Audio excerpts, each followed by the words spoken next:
بغیر کسی عذر شرعی کے نماز چھوڑ دی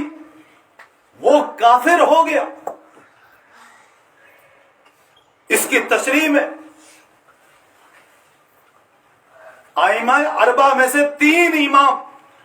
ائمہ ثلاثہ، امام مالک، امام شافعی، امام احمد بن حنبل رحمہ اللہ تعالی فرماتے ہیں کہ وہ حقیقی طور پر کافر ہو ہی گیا۔ اور پیران پیر شیخ سید عبد القادر جیلانی رحمت اللہ علیہ جو حنبلی مسلک کے تھے، وہ تو کہتے ہیں کہ جس نے بغیر عذر شرعی کے نماز کو چھوڑا وہ کافر ہے، جب اس کی موت ہو جائے تو اس کا جنازہ نہ پڑھنا، اس کو مسلمانوں کے قبرستان کے اندر دفن نہ کرنا، بلکہ جنگل میں لے کر بغیر جنازہ پڑھے کہیں گھڑا کھود کر اس کو دبا دو، کیونکہ اس نے نماز نہیں پڑھی ہے، وہ اس قابل نہیں ہے کہ اس کا جنازہ پڑھا جائے اور اس کو مسلمانوں کی قبرستان میں دفن کیا جائے، کیونکہ وہ نماز کے ترک کرنے کی وجہ سے، نماز کو چھوڑنے کی وجہ سے کافر ہو گیا۔ امام اعظم ابو حنیفہ رحمت اللہ علیہ فرماتے ہیں کہ وہ حقیقی کافر تو نہیں ہوگا، لیکن اس نے جو کام کیا ہے وہ کفر کا کام کیا ہے، لیکن وہ کافر نہیں ہوگا، اس کا جنازہ بھی پڑھا جائے گا اور مسلمانوں کے قبرستان میں دفن بھی کیا جائے گا۔ صرف امام اعظم ابو حنیفہ علیہ رحمہ کی طرف سے یہ رعایت ملتی ہے، ورنہ اگر احادیث کو دیکھا جائے تو صاف طور پر وضاحت و صراحت کے ساتھ یہ بات ملتی ہے کہ جس نے نماز نہیں پڑھی وہ اسلام سے خارج ہو گیا، اس کا دین سے کسی طرح کا دور دور تک کا کوئی تعلق اور واسطہ نہیں رہا۔ الفرق بین الاسلام والکفر ترک الصلاۃ، اسلام اور کفر کے درمیان میں فرق کرنے والی جو چیز ہے وہ نماز ہے۔ تو ایمان کے بعد ایمان والے کی پہچان، اس کی علامت اور اس کی نشانی یہ ہے کہ وہ نماز کا پابند ہو، وہ نماز کا قائم کرنے والا ہو، اور نماز کو دین کا ستون بتلایا گیا۔ حدیث کے اندر موجود ہے کہ جس نے نماز کو چھوڑ دیا اس کے پاس کل آخرت میں جہاں سب سے پہلے نماز کی پوچھ ہوگی، اس کے پاس نجات کی سند نہیں ہو اور نہ ہی اس کی نجات کی جائے گی، اور اس بے نمازی کا حشر فرعون کے ساتھ، حامان کے ساتھ، ابی بن خلف کے ساتھ، شداد و نمرود کے ساتھ اور دیگر منافقین کے ساتھ ہوگا۔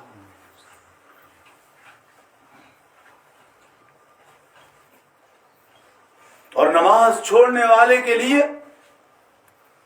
کتابوں کے اندر بہت سخت وعیدات آئی ہیں، اور بے نمازی کو زانی و بدکار سے بھی زیادہ گنہگار بتلایا گیا۔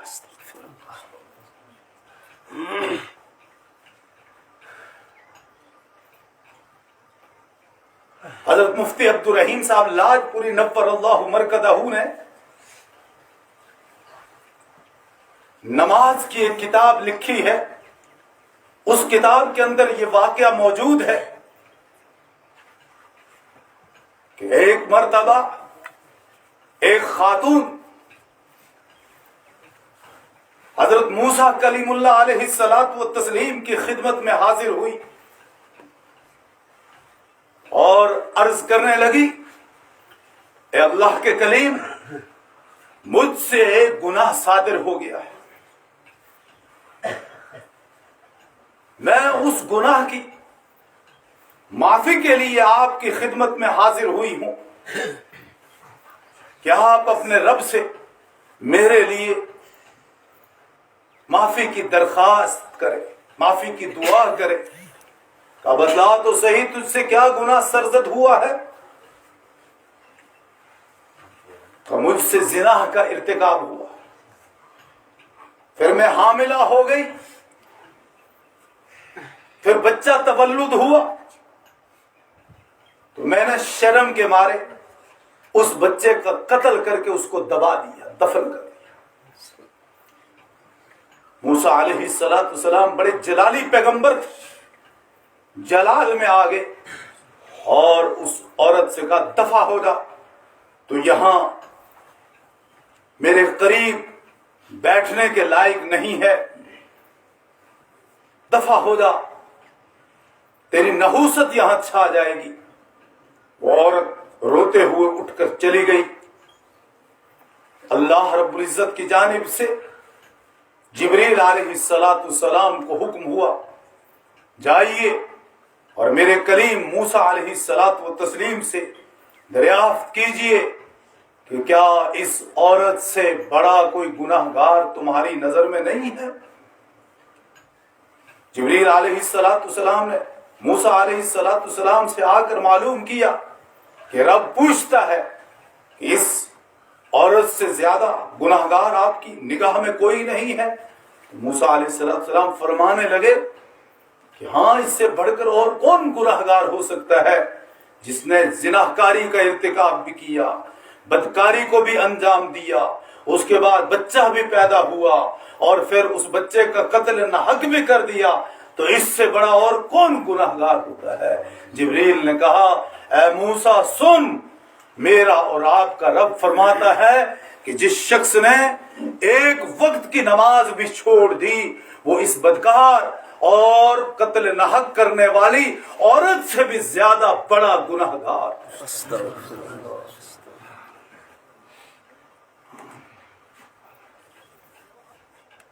آج اگر کسی کی عورت، کسی کی بیوی کسی غیر مرد کی طرف نگاہ اٹھا کر دیکھ لے یا کسی غیر محرم سے بات چیت کر لے تو ہماری غیرت گوارا نہیں کرتی۔ اتنی سی بات پہ بعض دفعہ طلاق کی نوبت آ جاتی ہے۔ اس نے غیر مرد کی جانب کیوں دیکھا، اس نے غیر محرم کے ساتھ بات کیوں کی؟ زنا تو دور کی بات ہے، لیکن افسوس کا مقام ہے کہ ہمارے گھروں میں ہماری خواتین، ہماری مائیں بہنیں نماز کی بالکل پابندی نہیں کرتی، کوئی نماز کا اہتمام نہیں کرتی۔ مردوں کو بھی اس کی کوئی پرواہ نہیں ہے، وہ انہیں پوچھتے تک نہیں کہ تم نے نماز کیوں نہیں پڑھی۔ اگر کپڑے وقت پر دھلے ہوئے نہ ملے، کھانا وقت پر تیار نہ ملے تو غصہ ہو جاتے ہیں، اپنی بیویوں کو ڈانٹ ڈپٹ کرتے ہیں کہ تم نے کپڑے کیوں نہیں دھوئے، کپڑوں کو پریس کیوں نہیں کی، وقت پہ کھانا تیار کیوں نہیں کیا، لیکن کبھی یہ نہیں پوچھتے کہ تم نے وقت پہ نماز ادا کیوں نہیں کی۔ حالانکہ یہ مرد کی ذمہ داری ہے۔ الرجال قوامون علی النساء، مردوں کو اللہ رب العزت نے عورتوں کے اوپر قائد بنایا ہے، رہنما بنایا ہے۔ الا کلکم راع وکلکم مسئول عن رعیتہ، تم میں سے ہر ایک ذمہ دار ہے، نگہبان ہے، اور اس سے اس کے ماتحتوں کے بارے میں پوچھ ہوگی۔ گھر کا بڑا مرد ہے، اس سے اس کی بیوی کے بارے میں پوچھا جائے گا، اس کے بچوں کے بارے میں اس سے پوچھا جائے گا کہ کس قدر تیرے بیوی بچوں نے دینی احکامات انجام دیے اور تو نے کتنی ان کو نماز کی تاکید کی، کس قدر تم نے ان کو دین کے اوپر چلنے کی تاکید کی۔ اور اگر وہاں مرد نے کبھی ان کو دعوت نہیں دی ہوگی، ان کو نماز کے بارے میں نہ کہا ہوگا، ان کو نماز کے بارے میں ڈانٹ ڈپٹ نہیں کی ہوگی، تو اللہ کے ہاں وہ مجرم گردانا جائے گا۔ بچوں کے بارے میں نبی علیہ السلام کا فرمان ہے، سیاہ ستہ کی روایات کے اندر یہ روایت موجود ہے کہ جب بچہ 7 برس کا ہو جائے تو اسے نماز کی عادت ڈلواؤ، اور اگر بچہ 10 برس کا ہو جائے تو نماز نہ پڑھنے کی وجہ سے اس کو مارو، اس کو پیٹو،